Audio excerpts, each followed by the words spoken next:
సిద్దిపేట జిల్లా కిసాన్ మోర్చా అధ్యక్షులైనటువంటి తిరుమలారెడ్డి గారు మనతో ఉన్నారు. మరి ఇక్కడ మెదక్ పార్లమెంటు నియోజకవర్గంలో బీజేపీ పార్టీ నుండి రఘునందన్ రావు గారు పోటీ చేస్తున్నారు. మరి ఆయన తరపున విస్తృత ప్రచారాన్ని నిర్వహిస్తున్నారు. ఈ నేపథ్యంలో ప్రజల వద్దకు వెళ్ళినప్పుడు ఎలాంటి స్పందన వస్తుంది అనే విషయాన్ని అడిగి తెలుసుకుందాం.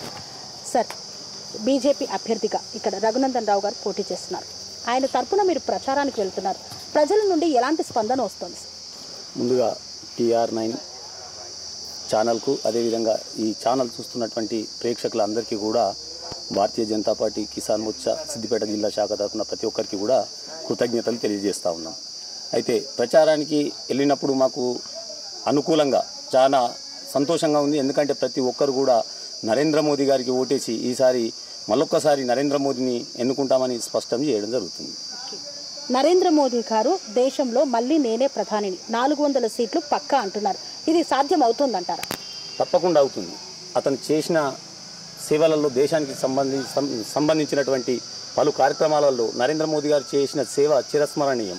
ఖచ్చితంగా ప్రతి ఒక్క మహిళ కూడా తనకి ఇచ్చిన అవకాశాన్ని సద్వినియోగం చేసుకోవాలంటే భారతీయ జనతా పార్టీ పువ్వు గుర్తు కోటేసి నరేంద్ర మోదీని మరొకసారి గెలిపించుకున్నట్టయితే ఈ ప్రపంచ దేశాలలో నెంబర్ 1 స్థానంలో భారతదేశం ఉంటుందన్న విశ్వాసంతో ఖచ్చితంగా నరేంద్ర మోదీకి ఓటేయాలని చెప్పేసి ప్రజలందరూ కూడా భావిస్తూ ఉన్నారు.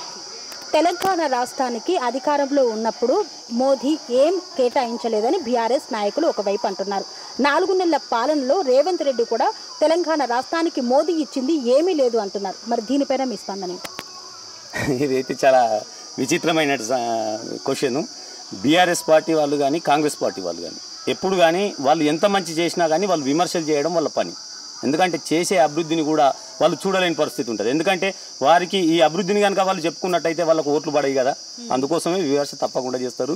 దాన్ని మేము పెద్దగా పట్టించుకోవాల్సిన అవసరం లేదు. మాకు కావాల్సింది ప్రజల అభిప్రాయం, ప్రజల నిర్ణయం. ప్రజలకు మనం ఏం చేస్తున్నాం? నరేంద్ర మోదీ గారు వచ్చిన తర్వాత, నరేంద్ర మోదీ గారు రాకముందు ఒక మహిళల ఆత్మాభిమానాన్ని తాకట్టు పెట్టిన కాంగ్రెస్ పార్టీ గత 60 సంవత్సరాలలో కాంగ్రెస్ పార్టీ అధికారంలో ఉన్నప్పటికీ కూడా ఏ ఒక్క మహిళ ఆత్మ గౌరవాన్ని కాపాడాలన్న ఆలోచన రాలేదు. కానీ నరేంద్ర మోదీ గారు భారతీయ జనతా పార్టీ పక్షాన దేశ ప్రధానిగా ఎన్నుకోబడ్డ కొద్ది రోజుల్లోనే స్వచ్ఛ భారత్ కింద ప్రతి ఇంటికి మరుగుదొడ్డి. ఎందుకంటే ఒక ఆడపిల్ల, ఒక తల్లి, ఒక చెల్లి, ప్రతి ఒక్కరి ఆత్మాభిమానాన్ని కాపాడాలంటే వీరికి మరుగుదొడ్లు ఉండాలన్న ఒక సంకల్పంతో స్వచ్ఛ భారత్ అభియాన్ కింద ప్రతి ఇంటికి మరుగుదొడ్డి నిర్మించాను. చాలాదా దేశ మహిళలకు? ఇంకా అంతకంటే ఆత్మాభిమానం ఏం కావాలి? అంతకంటే గొప్ప వరం ఏం కావాలనేది మా సమాధానం. దుబ్బాక నియోజకవర్గాన్ని సరిగా అభివృద్ధి చేయని రఘునందన్ రావు మెదక్ పార్లమెంటులో ఎంపీగా గెలిపిస్తే ఏం చేస్తారని ప్రశ్నిస్తున్నారు. దీనిపైన మీ స్పందన ఏంటి? ఇది చాలా తప్పు విషయం. రఘునందన్ రావు గారు దుబ్బాక నియోజకవర్గానికి ఆయనకి ఇచ్చింది 3 సంవత్సరాలు. ఆ 3 సంవత్సరాలలో భారతీయ జనతా పార్టీ ఎక్కడ కూడా అధికారంలో లేదు. ఈ తెలంగాణ రాష్ట్రంలో అధికారంలో లేదు. అధికారంలో ఉన్న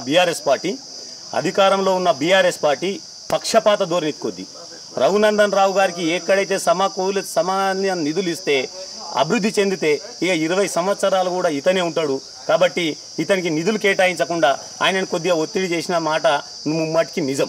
కానీ అయినప్పటికీ కూడా అతను ఒక విద్యావేత్త, ఒక అడ్వకేటు, ప్రతి ఒక్క అంశం మీద క్షుణ్ణంగా పరిశీలించి మా దుబ్బాక నియోజకవర్గానికి నాకు ఇచ్చిన అవకాశాన్ని వినియోగించుకుంటూ అతను చేసిన సేవలు కూడా ప్రతి ఒక్కటి రాజీవ్ మన ఎరికతుర్తి నుంచి సంగారెడ్డి వరకు డబల్ రైన్ రోడ్డు, దుబ్బాక నుంచి ముస్తాబాద్, దుబ్బాక నుంచి చేగుంట, భూంపల్లి నుంచి చేగుంట, భూంపల్లి అక్బర్పేట మండలము, ఇట్లాంటి ఎన్నో కార్యక్రమాలు అతను ఆ కార్యక్రమాలే కాకుండా అతని సొంత నిధులతోని ప్రతి ఒక్క నిరుద్యోగ సమస్య ఇక్కడ ఎక్కువైందన్న ఉద్దేశం కొద్దీ SI కోచింగ్ వాళ్ళకు ట్రైనింగ్ సెంటర్లు, అదేవిధంగా జాబ్ మేళా కార్యక్రమాలు, అదేవిధంగా ఏదైతే చిన్న అతనికి సహాయపడ్డటువంటి కార్యక్రమాలలో ఆయన స్వచ్ఛందంగా డ్రైవింగ్ లైసెన్సు, ఇవన్నీ ఎన్నో కార్యక్రమాలు అతను చేసినాయి. కానీ ఇప్పుడు అతన్ని ఓడగొట్టుకున్న తర్వాత ప్రజలు ఆలోచన చేస్తూ ఉన్నారు. రఘునందన్ రావును ఎందుకన్నా ఓడగొట్టుకుంటే రఘునందన్ రావును గెలిపించుకుంటే మా పరిస్థితిలో కానీ కాదు. ఇప్పుడు ఎన్నుకున్న బీఆర్ఎస్ ఎమ్మెల్యే కొత్త ప్రభాకర్ రెడ్డి గారు అప్పటి నుంచి ఇప్పటి వరకు ఏ ఒక్క గ్రామంలో తిరిగిన సంఘటన లేదు, దాఖలాలు లేవు. కానీ మొన్న ఎంపీ ఎలక్షన్లు అయినప్పుడు రాజకపేటకు వచ్చి మల్లన్నగుట్ట గార దండం పెట్టి రాజకపేట ఒక్క గ్రామంలో ప్రచారం చేసి మళ్ళా వేయండి. ఆ ప్రచారం కూడా ఎందుకు చేస్తుందంటే ఇప్పుడు నిలబడ్డటువంటి ఎమ్మెల్యే మన మాజీ కలెక్టర్ వెంకట్రామరెడ్డి వారి దగ్గర ఒక 100,000 కోట్లు ఉన్నాయి కాబట్టి ఈ 10 రోజులు తిరిగితే రోజుకు ₹1 కోటి నాకు వస్తాయన్న స్వార్థంతోనే తప్ప ఆయన ఈ దుబ్బాక నియోజకవర్గానికి చేసిన సేవ ఏం లేదు, చేయలేడు కూడా. వెంకట్రామరెడ్డి మాజీ IAS ఆఫీసర్, ఆయన ఇక్కడ ఉన్నటువంటి వారికి ప్రజలకి ఎంతగానో చేరువైనటువంటి వ్యక్తి. సో ఎంతో మందికి సేవ కూడా చేశాడు ఒక కలెక్టర్గా. అలాంటి వ్యక్తిని రఘునందన్ రావు ఢీ కొట్టగలరా? వెంకట్రామరెడ్డి గారు చేసిన సేవలు అయితే ఏం లేవు, దోపిడీ చేసుకున్నాడు. ఇప్పుడు మల్లన్న సాగర్ అయితేనేమి, రంగనాయక సాగర్ అయితేనేమి, కొండపోచమ్మ సాగర్ అయితేనేమి, ఈ 3 ఈయన పరిధిలో ఉన్నటువంటి ప్రాజెక్టులు, ఈ ప్రాజెక్టులో భూములు లాక్కొని అతని కొంత వెంచర్ చేసుకొని అతను లాభపడ్డాడు తప్ప ఆయన సేవ చేసింది ఎక్కడ లేదు. ఎక్కడ కలెక్టర్గా కూడా తన బాధ్యతలు చక్కగా నిర్వహించలేదు. ఎందుకంటే చక్కగా నిర్వహించినటువంటి కలెక్టర్ గారు అయితే ఒక ప్రజాప్రతినిధి కాళ్ళకి ఎప్పుడు దండం పెట్టదు. ఎందుకంటే ముఖ్యమంత్రి కాళ్ళు మొక్కి ఈరోజు ఎమ్మెల్సీ తెచ్చుకున్నాడు. ఎమ్మెల్సీ తెచ్చుకున్న తర్వాత నీకు ఎమ్మెల్సీ పదవి 3 సంవత్సరాలు ఉంది, కనీసం ఏం ఉరగబెట్టినావు, ఏం ఉపాధి చేసినావు? ఈరోజు ఆకారం గ్రామానికి సంబంధించినటువంటి 2 పిల్లలను నేను దత్తత తీసుకున్నా, నేను జాతున్నా, వాళ్ళ తల్లిదండ్రులు లేదని చెప్పి తిరుగుతున్నాను. ఇలా నేను వాళ్ళ తల్లి కూడా మనం పేపర్లలో చూస్తున్నాం. మా పిల్లల్ని అనవసరంగా బదనాం చేస్తున్నాడు, ఇది మంచి పద్ధతి కాదు, మా పిల్లల్ని చదువుకునేంత దమ్ము మా దగ్గర ఉన్నదని చెప్పేసి వాళ్ళు ఆ గ్రామస్తులు చెప్తున్నారు. ఎంత విడ్డూరం! రేపు పొద్దున అతన్ని గెలిపించినట్టయితే ఇక మొత్తం మన ఈ మెదక్ పార్లమెంటును ఖచ్చితంగా నమ్ముకుంటారు. అట్లాంటి కాంగ్రెస్ అభ్యర్థి పరిస్థితి ఏంటి సార్?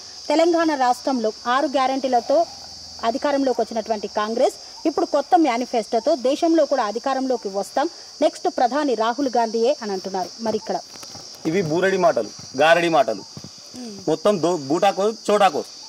ఈ రేవంత్ రెడ్డి గారు ఏదైతే 6 పథకాలు మాకు అమలు చేసిండో రైతులకు సంబంధించి, రైతు బంధుకు బదులు అదొక పథకం పెట్టారు, రైతు భరోసా అనే ఒక పథకం పెట్టిండు. దానికి ఈయనైతే 5,000 ఇస్తున్నాడు, నేనైతే 15,000 ఇస్తా అన్నాడు. ఏ రైతు కన్నా వచ్చిందా? మీ ఛానల్ ద్వారా రేవంత్ రెడ్డి గారిని సూటిగా ప్రశ్న చేస్తున్నా, ఏం రాలేదు. ఇట్లాంటి అబద్ధాలు బంద్ చేసుకో. రెండవది ఎంపీ ఎలక్షన్స్ తర్వాత నేను 2 లక్షల రుణమాఫీ వెంటనే చేస్తా, సోనియా గాంధీ బర్త్డే అప్పుడు December 9 నాడు మీరు వెంటనే తెచ్చుకోమని అన్నాడు. తెచ్చుకున్నారు. 2014 సంవత్సరంలో బీఆర్ఎస్ ప్రభుత్వము మేము ₹1,00,000 లోపు రుణమాఫీ చేసినామని చెప్పేసి అందరికీ అది చేసి ఆ మిత్తిలు కట్టలేక ఇప్పటి వరకు రైతులు ఎంతోమంది చాలామంది ఆత్మహత్యలు చేసుకునే పరిస్థితి ఉన్నది. ఆయననే అట్లున్నాడంటే ఈయన కూడా అబద్ధాలు చెప్పి రైతులను ఇంకా ఆత్మహత్యల విషయంగా దూసుకెళ్లే పరిస్థితిలో రేవంత్ రెడ్డి గారి మాటలు ఉన్నాయి. అది చాలా తప్పు, దాన్ని నమ్మవలసిన అవసరం లేదు. ఒకవేళ చేస్తే సంతోషమే, కానీ ఇన్ని రోజులు 9వ తారీఖు నాడు చేస్తా అన్న ఆమె ఏంది, మళ్ళీ చేస్తామన్న నమ్మకం ఏమన్నా ఉన్నదా అనే దగ్గర ప్రజల దగ్గర బాగా ఆలోచనలో ఉన్నారు. ఆగస్టు 19 లోపు చేస్తానంటున్నారు కదా, అన్ని ఓట్లు వేస్తాడు, ఓట్లు పడేదాకా. అప్పుడు కూడా అన్నాడు, గల్లెత్తి చెప్పిండు, December 9 నాడు నేను ₹2 లక్షల తీసుకుపోమని చెప్పిండు. ఏమైంది? ఇది కూడా అంతే కావచ్చు కదా, కాదు అని ఎందుకు అనుకుంటాం? సో అధికారంలో ప్రస్తుతం అయితే రేవంత్ రెడ్డి ఉన్నాడు కదా సార్, ఇచ్చిన మాట తప్పుతాడంటారు? తప్పకుండా 6 గ్యారంటీలు అన్నాడు. 6 గ్యారంటీలో ఏదో ఒకటి అమలు చేసిందో చెప్పాను. కౌలు రైతుకు ₹12,000 ఇస్తా అన్నాడు, కూలీలకు కూడా ₹12,500 ఇస్తా అన్నాడు. రైతుకు ఒక క్వింటాల్కు, ఇదే ఉదాహరణ, ఒక క్వింటాల్కు ₹500 బోనస్ ఇస్తా అని చెప్పేసి, సరే ఆ రైతు రుణమాఫీ విషయం డిసెంబర్ గారు చూసుకుందాం. దీనికి ఏమైంది? రేవంత్ రెడ్డిని మీ ఛానల్ ద్వారా సూటిగా ప్రశ్నిస్తున్నా, ఖచ్చితంగా రేవంత్ రెడ్డి గారు ఈ 500 ఒక క్వింటాల్కు ₹500 బోనస్గా మీరు ఇచ్చినట్టయితే ఖచ్చితంగా మేము కూడా తల వంచి మీకు నమస్కారం చేస్తాం. లేకపోతే తలెత్తి నిన్ను ప్రశ్నించే శక్తి భారతీయ జనతా పార్టీ దగ్గర ఉన్నది. ప్రతి మండల కేంద్రాలలో కూడా మీ కార్యక్రమాలను మేము భారతీయ జనతా పార్టీ కిసాన్ మోర్చా ద్వారా అడ్డుకుంటాం. ఖచ్చితంగా నిన్ను నిలదీసి దోషిగా నిలబెట్టే బాధ్యత భారతీయ కిసాన్ మోర్చా తీసుకుంటుంది. ఈ నేపథ్యంలో మెదక్ పార్లమెంటు నియోజకవర్గ ప్రజలకు ఏం చెప్పదలిచారు? ఏదేమైనా వాస్తవాలను గ్రహించి ఓటేయమని చెప్తున్నా. ఈ దేశ పురోగతిలో భాగస్వామ్యంగా మీరు బాధ్యత వహించాలని చెప్తున్నా. ఇవాళ ఏ ఒక్కరు 500 1000 మనం ఓటు అమ్ముకున్నట్టయితే మన భారతదేశ స్థితిగతులు అనవసరంగా మళ్ళీ వాళ్ళ కింద మనం తాకట్టు పెట్టినట్టయితే. ఎందుకంటే నేను భారతీయ జనతా పార్టీ పక్షాన ఉండి మాట్లాడుతున్నా, ఒక సామాన్య వ్యక్తినైనా కూడా ఇదే మాట్లాడతా అనేది నాకు అనిపిస్తుంది.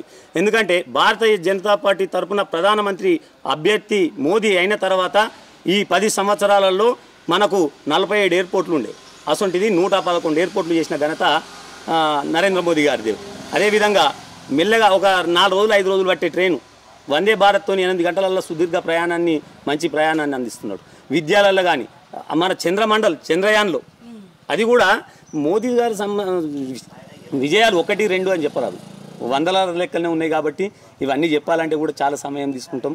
కానీ మీరు ఏదైతే ఓటుకు అమ్ముడు పోతే మన దేశాన్ని మనం తాకట్టు పెట్టుకున్నట్టు లెక్క. కాబట్టి పాకిస్తాన్ ఇప్పుడు ఆర్టికల్ 370 కానీ కావచ్చు, ఇలా ముస్లిం మైనార్టీలు వ్యతిరేకమని చెప్తున్న దుష్ప్రచారాలను మహిళలకు సంబంధించి త్రిబుల్ తలాక్ విషయంలోనే కావచ్చు, ఈరోజు ఎన్నడూ ఎల్లని అసదుద్దీన్ ఓవైసీ కూడా ఇలా గుళ్ళలకు పోయి రాముని నామస్మరణ చేయడం అనేది భారతీయ జనతా పార్టీ గొప్పతనం కాకపోతే ఇది ఏంది? కాంగ్రెస్ వాళ్ళకి ఏం తెలుస్తుంది? వాళ్ళకు రాముడు తెలియదు, రహీం తెలియదు. ఏమున్నా కులాలను విభజించాలి. భారతీయ జనతా పార్టీ కులాల గురించి మతాల గురించి ఎప్పుడు నరేంద్ర మోదీ గారు కానీ ఇతర కార్యకర్తలు కానీ సంఘ నాయకులు కానీ కార్యకర్తలు కానీ కులాల మతాల గురించి ఎప్పుడు మాట్లాడారు. పార్టీ మతాన్ని రాముని పెట్టుకొని రాజకీయం చేస్తోంది బీజేపీ పార్టీ అంటున్నారు కదా. లేదు ఈ రోజు నేను వాస్తవ పరిస్థితులే చెప్తున్నా. ఈ రోజు ఉన్నటువంటి భారతదేశంలో ఉన్నటువంటి క్రిస్టియన్స్ కూడా నేను క్రిస్టియన్ అయినప్పటికీ కూడా కులాల మధ్యన మతాల మధ్యన నరేంద్ర మోదీ గారు ఎప్పుడు పారదర్శకంగా చూస్తారు, ప్రతి ఒక్కరిని సమానంగా చూస్తున్నాడు. కాబట్టి మేము నరేంద్ర మోదీ గారికే మద్దతు ఇస్తామని చెప్తున్నటువంటి ప్రతి ఒక్క మతానికి కూడా నేను శిరస్సు వంచి నమస్కారాలు తెలియజేస్తా ఉన్నా. మాకు ముస్లిం వేరు కాదు, మాకు క్రిస్టియన్స్ కాదు, హిందూ సనాతన ధర్మాన్ని పాటించే వ్యక్తి నరేంద్ర మోదీ గారు. సనాతన ధర్మంలో ఏ మతాన్ని ఏ కులాన్ని కించపరచాలని లేదు, మేము కించపరచడం లేదు.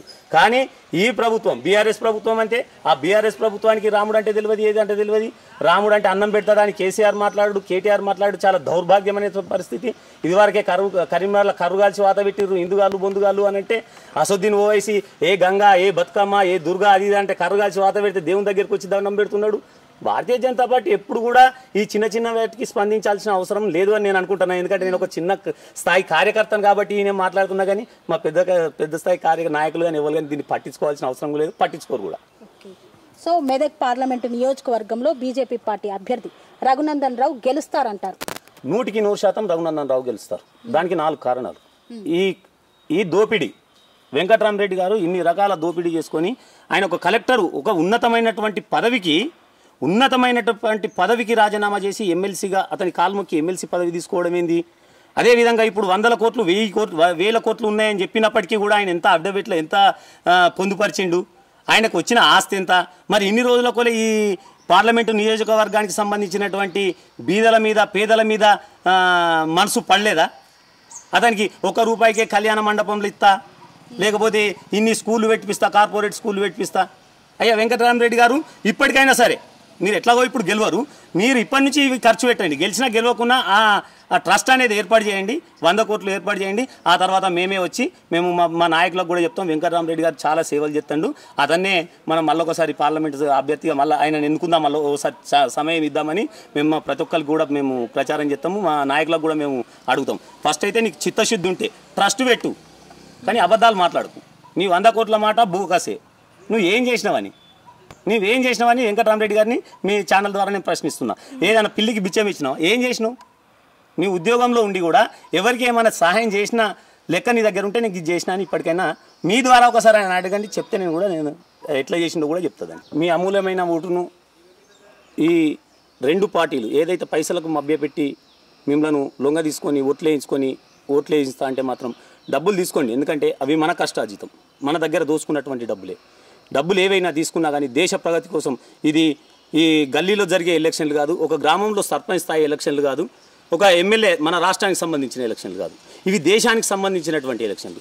దేశం ప్రపంచంలో నెంబర్ 1గా ఉండాలంటే ఇట్లాంటి తారతమ్యాలకు పోకుండా ఖచ్చితంగా మనకి ఏదైతే నాయకుడు మన దేశాన్ని మన భవిష్యత్తును కాపాడుతాడో ఆ నాయకుడిని ఎన్నుకోవాల్సిందిగా మిమ్మల్ని ప్రతి ఒక్కరిని కూడా కోరుకుంటున్నాం.